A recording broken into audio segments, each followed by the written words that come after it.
Bismillahirrahmanirrahim. Assalamu alaikum. I welcome you all to the second part for the lecture 6 of the course of Computer Networks and Internet Working. My name is Engineer Jafar Ali and I am your instructor for this course. Today will be in this part of this lecture we will discussing about ICMP and IGMP. But before going into that, let's recapitulate the things that which we discovered about in the last lecture actually. So in the last class we have discussed about the ARP and the RARP, that what is address resolution protocol and what is reverse address resolution protocol. We saw that in ARP what you do actually is you have an IP information, IP address, that is the logical address, and you want to find the MAC address of that device, another device, the receiving device. So you can find the MAC address or the physical address of that receiving device using the IP address of that device. So that basically is known as ARP protocol, that is address resolution protocol, where you find the physical address of a device using its logical address or IP address. Let's reverse the case. So in RARP, if you have a physical address of a device and you want to find the logical address of that device, you can use RARP. This is the reverse case, and this case is mostly applied to that scenarios where the device is just turned on or it is resetted, or factory, you call it factory resetted of and or you just are switched on for the very first time, so that device will not be having any information about its network. Network includes its IP address, its subnet mask, or the name of the server, anything. It won't be having any information about these things. So to find the other things for subnet mask or the name of the server, you can use actually bootp or DHCP protocols to find these things. But if you want to find the IP address only, you can use this RARP. This RARP will show you that what is the IP of that physical address, because you will be having the physical address, because the device will be in your hands. So you will have the physical address, but you won't have the IP address of that device actually. So you will have to find the device using RARP. So you can find the IP address of that device that you have the physical address of. So now we will be looking at ICMP and IGMP. These are two protocols that are also operated with the IP. As you know that this is your IP layer, and you have already studied the ARP and RARP in this layer. These are several protocols that are applied on network layer actually, and these are two protocols with this IP layer as well. So this ICMP and IGMP will be applied on the network layer by itself also. So let's start with ICMP. ICMP is basically a kind of protocol which actually does not do anything in reaction. It will just inform the reaction. It will just inform about the output or the packets information that will be delivered to the source actually. So this ICMP, that is basically Internet Control Message Protocol, is a control protocol that is considered to be an integral part of IP, but it is a very important, it's in parallel actually with the IP, and it provides just the reporting, or you can say the error reporting or the congestion reporting or the first hop router redirection information. So its purpose of this ICMP is mostly regarding the information or reporting purposes. It is not something that actually takes some action or physically performs some action.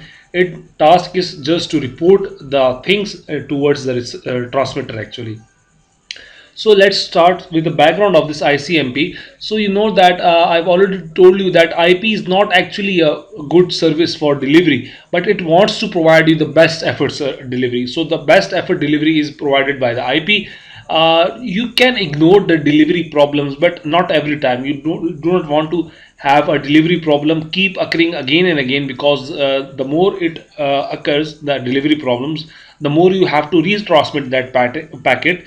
and the more energy will be required for that retransmission as well. So you do not want to have some kind of network which will drop your packets every time, so that you have to retransmit your packet each and every time in infinity, towards infinity. So this won't be a case over here that you want to cater with. So datagrams can be chopped on the floor, but who will know, who will tell the transmitter that your packet has been dropped? So this, there comes the role of this ICMP. This ICMP basically provides this error reporting mechanism. You note that the upper layers and the lower layers, also this transport layer or the data link layer or the physical layer, they do have their some kind of error detection and correction mechanism, but not this network layer. This layer do not have any mechanism for this thing, but instead of a proper mechanism, this provides a reporting mechanism. You will have some message. So this is mostly occurring. This phenomena mostly occurs when you have do not have any reporting mechanism. But fortunately, we have a protocol that is providing us the reporting mechanism, and this protocol is nothing but ICMP. So let's start with the detailed discussion on ICMP. ICMP uses IP as if ICMP were a higher level protocol. That is, ICMP messages are encapsulated in IP datagrams. So the first thing you know about ICMP is that the ICMP is actually encapsulated in the IP datagrams. However, ICMP is an integral part of IP and must be implemented in each and every module of IP. So if you want to have a good or reliable networking, you have to implement ICMP on every level. And the second point is also the same, that ICMP is just to report some errors. It is not there to make your the system more reliable. It has nothing to do with the reliability. It just provide you information, and based on that information, actually, you can make your system more reliable. It does not have any direct connection with the reliability. It is not providing you the facility or services towards higher reliability. It is just there to inform you about your lost packets. So each time the datagram may still be some, there will be some undelivered packets without any report on their loss. So reliability is compromised. You see that reliability is compromised, and there is no one to tell you that packets has been lost or dropped. So that's why there comes the role of ICMP, and it provides you the information about the loss of the packet or the delivery problems that are faced by the packet to be delivered in time. Similarly, ICMP can report errors on any IP datagram with the exception of ICMP message to avoid infinite repetitions. So let's say if you have you are not having any ICMP protocol, what will happen? You will transmit your packet from the transmitter towards the receiver, and the packet will be lost each and every time because you do not know about their ICMP. There is no ICMP protocol, and there is no one to tell you that the packet has been lost. So the transmitter will not receive any acknowledgement from the receiver, so it will think that the packet has been received by the receiver, and it will start retransmitting again and again. So there will be infinite repetitions, so it means there is loss of energy. So most of the energy will be lost. So this is the scenario you doesn't want to be occurring in your network. So that is why you want to have this ICMP messages, and this ICMP messages will tell you that buddy, your packet has been lost or it has been dropped. So for fragmented IP datagrams, ICMP message only send the errors on the fragment 0. That is, the ICMP messages does not refer sorry, to any datagram with the non-zero fragment of C. So this is the thing that you should be kept in mind. So there are a number of messages that are actually because of this ICMP. The ICMP delivers a bunch of packets or messages, and it can provide you a bunch of information using these messages. They are mainly divided into two categories. The first one is error messages, and the second one is information messages. I will show you that how these messages are used in this ICMP in the coming slides. So the number of types of messages you see are mentioned over here, And for echo reply, it is basically type 0. For destination unreachable, it is type 3. For source quench, it is type 4, and the list goes on. So let's see some major examples of ICMP. You are mostly you are familiar with the ping actually. So ping is nothing but packet internet grouper, and this ping is used as an ICMP, and it provides some information. Let me show you how. Then you ping, let's say, some domain or anything. So basically I'm not connected to the internet right now, so that is why it is not showing me the information. So to gather information, you have to be a part of the network. This is the first rule. And after you become a part of a network, this information will be provided to you that you are receiving the messages from the Yahoo. So how does this ping work? So this will basically initiate some echo packets. Where it is written? Yes, here it is. So this program works by sending a ICMP echo request to the host, expecting ICMP echo reply to be returned. So what do you do in this ping command? You actually produce some echo request and transmit it towards the Yahoo server, and in response the Yahoo will reply the echo reply. So after seeing the transmission and the delay and the receiving, you mention the time also. So you can find the delay in the transmission and reception, and you can also find the information about the packet loss actually, that how much packets you have sent and how much packet you have lost. So the basic command of this ping is basically this.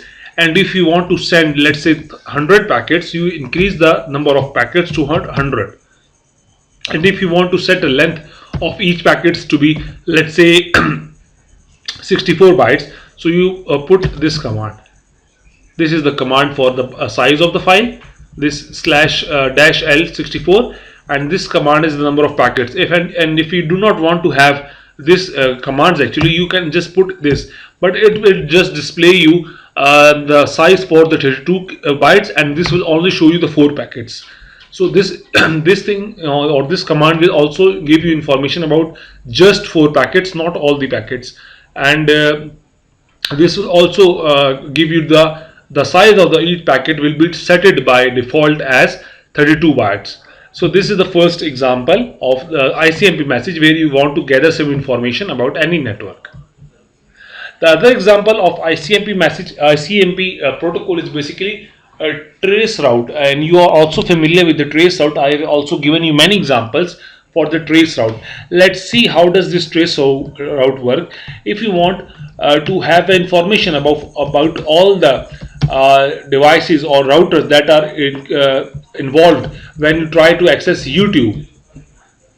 So if you run this command, it will provide you a list of routers that are connected in your path or that are involved in your path towards the YouTube.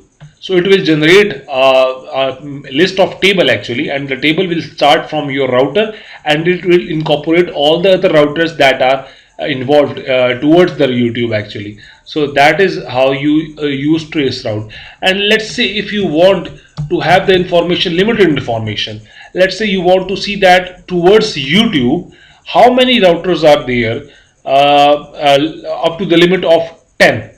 Let's say you want to see the first 10 routers actually who are involved. So let's say you have to just put dash h space 10, and you just have to mention the DNS of that, or you can say the name of that server. So if you run this command, this command will be giving you the first 10 routers information towards your YouTube. And if you doesn't want, and if you want to have all the routers information, you just have to delete it. So this command is basically will give you all the information about all the routers, the IP information about all the routers that are involved towards the YouTube. But the maximum number of hops should be less than 30. If the number exceeds 30, it will only give, this command will only give you 30 hops information. Means 30 routers you can see in terms of if you have nothing in, set. And if you want to have further information, you can put as many hops as you want. Let's say I have put it 25 hops. So this command will give me the information about the 25 routers that are involved towards the destination, that is YouTube. So ICMP, let's talk about the ICMP summary. ICMP is basically Internet Control Message Protocol, and this layer is basically provides with the in parallel with the Internet layer, it provides the best effort delivery service, and user may choose to have this activity on or off. So depending upon that, this ICMP will generate reports, and this report will be transmitted towards back to the transmitter, so that he can have a better idea about the channel or the path. So ICMP, you can say that ICMP is basically control sibling of IP, and ICMP is used by IP and uses IP as a network layer protocol. So you know that this ICMP is basically incorporated in IP datagram. So I will also mention the diagram over here. So you can see that this ICMP message has to be indulged, has to be merged in the datagram, but not in the header field, actually in the data field of the headergram. So you have to put your ICMP information in such a way that it should not exceed the size of the data actually. So you have to keep in mind that the size of the ICMP message should be in such a way that it should be merged in the data field. So ICMP is used for ping, for trace route, and for finding the maximum transfer unit path. So let's say what is this MTU. I have already discussed it with you. Let's repeat it again. So if you are at this router, let's say you are at R1, and you want to find that at which path you should go, so that your time should be less towards delivery. So this path provides you 8 bits per second. Let's say the capacity of this is basically 8 bits per second, and this path provides you, let's say, 100 bits per second. So you obviously you will try to go for this route, because at this route or this path can transfer 100 bits per second. So the time required to reach the destination will be less. So this is your MTU, maximum transfer unit. This path can transfer maximum units at a single time, and this path can provide less transfer unit at the same time. So these are some examples of this ICMP information that is delivered to the transmitter, and you can also provide some other information regarding the routers and the hosts as well that are involved. So using the trace route, I have also given you an example of a trace route. Using this trace route, you can actually inform the transmitter that what devices are involved within the route.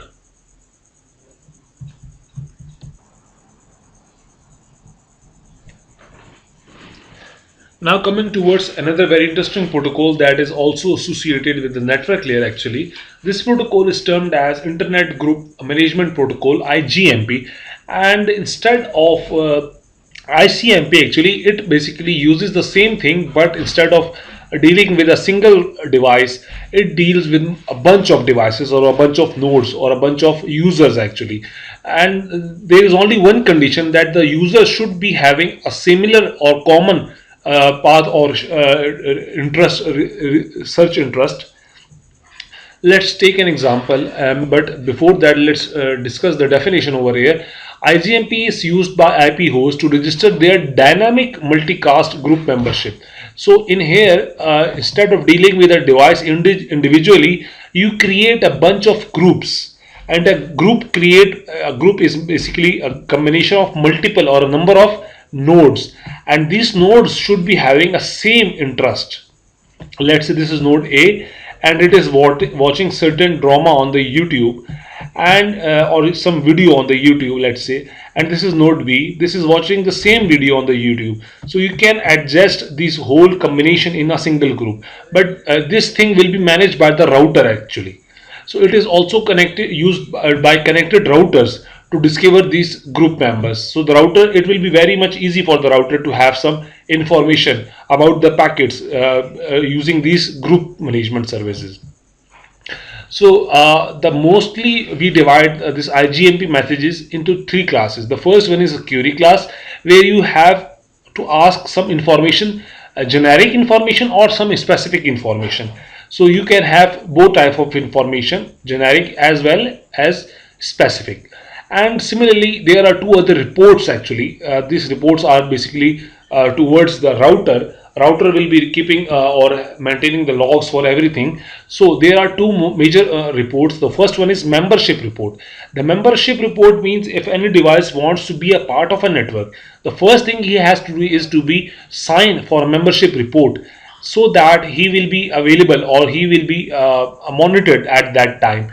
Similarly, if any user want to be leaving the group, so he will have to file a leave report towards the that router, and according to that router, the router will send the information to all the devices that this member was to be a part of your group, or this member want to leave your group.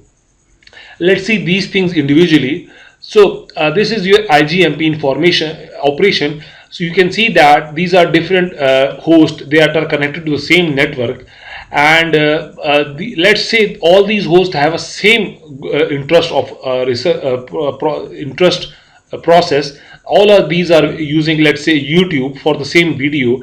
So the router will create a list of groups having loyal members that will be not that groups or that devices will be not leaving the group soon. So that is why this table is basically managed by the router R, and this information is shared with the other routers if they are asking about to be a part of a network. Let's say there is another router and he wants to watch certain video, so the router will instantly know that this device that is outside my network is trying to access the same file that my group is trying to access. So it will be much informative for that as well. So the first thing it asks is about a membership report. So every device who wants to be a part of a network, or who wants to be a part of a certain group, can join a group, but it has to file some membership report, and this membership report has to be some kind of information. You can see that there are several fields, and it has to specify that I want to be a part of this group. So the router will have an idea that okay, this device that is asking me to help him out, so that this device wants to be a part of a certain group. So this information is basically sent towards this router. This is basically a distribution router. Similarly, if any host wants to see that, let's say when a host see that no process is interested in a specific group, it send a leave report. And if a router receives a leave report, it will instantly ask other members to update their tables as well, that so that this device is not available anymore in their networks as well. So this is the leave report, and it will have some kind of these things. Journal query reports are already, I've told you that you can ask some generic information. So, and a membership report and leave report are not enough to maintain a membership information. For example, a host that is a member of a group can shut down, and the MC router would never receive any leave report. If a device is, let's say, disconnected instantly, and router will not be having any information. So that is why you want to have some information about that scenario as well. So for that you can use general message query, and you can also use the specific message query as well. In certain things where you want to specify some router, you ask the router that please notify me that this, let's say, this host there is a certain host that is, you see, you think kind of is malicious. So you can also ask the router to find the information of this network, of this device actually. So the router will specify its query towards only this device. So from there you can get the information about this malicious node. So let's see an example of this ICMP messages. I have already told you that this information is maintained by the router. So let's say there are three devices, A, B and C. A is a part of three networks, and the time it became the part of certain network is mentioned also over here. So network A, this user A become a part of this group at time 30. User A become a part of this network at time 12, and user A became the part of this network at time 80. Similarly, user B became a part of this network at time 48 and this network at time 50, and C became part of this network at time 62 and became a part of this network at time 70. So all this information will be managed by this router. But how this router will maintain its table is something like this. So the first node that it become a part of a network was at time 12, and host A became a part of this network. Similarly, host A became a part of this network at time 30. Similarly, node B became a part of this group or this network at time 50, and this host C became a part of this group at time 70. And now you know that you may notice that there are 1, 2, 3, 4, 5, 6, 7. There are 7 group information, and the router is only maintaining the 4 of these. Now my question to you is that where is the rest of the information? You see that this router has not saved this information about this group C, and it has not saved this information about group B, and the router hasn't saved the information about this AT as well. So these, let me highlight it with another pen so that you can have a clear and better idea. Let's go with the yellow. So this information is not maintained by the router. This is not maintained by the router, and this also is not maintained by the router. So my question to you is that why do not the router needs the information of these things? The router only stored this information 1, 2, this 3 and this 4. Why not the other are stored in this network? So in this router is in this table, actually in this IGMP table. So this is the question for you, and the bonus marks for the this question who will answer me is +1. So the correct answer will give you a +1 bonus marks. So let's get started and find me the answer to this concept. This is the answer. It basically asks you to show the sequence of the report messages. So this is the sequence of the report messages. But there will be only 4 messages instead of the 7 messages. My question to you is, I repeat, that why these are only 4? Why not 5? Why not 6? But why not 7? So that's all for today. I look forward that you will be coming to the class after watching this video and with the answer to this question as well. So IGMP, there comes the implementation of IGMP. It is the same thing. When a host want to join a network, it create a request, and this request will be maintained by a timer, and if a request comes for a leaving of a group, it will also be maintained at a certain time period. This is the implementation of IGMP. And further information you can carry with this IGMP is also the state of the device, the interface number, or the group address, or the reference count. These are some more information that you can actually carry when you are using IGMP. So that's all for today. I'll be looking forward to have some good questions from your side from this IGMP and ICMP. I know this is not the whole discussion of ICMP and IGMP, but due to the limitless of the time and other thing that we have to cover other topics as well, I am limiting this topic to this level. And if you have further questions, you can bring that into the class as well. And if you are not able to attend the class for any reason, for any genuine reason, or for any authentic reason, you can also put forward your questions or your confusions or your queries on the portal or on my email. I look forward to see you in the class. That's all for today. Allah Hafiz.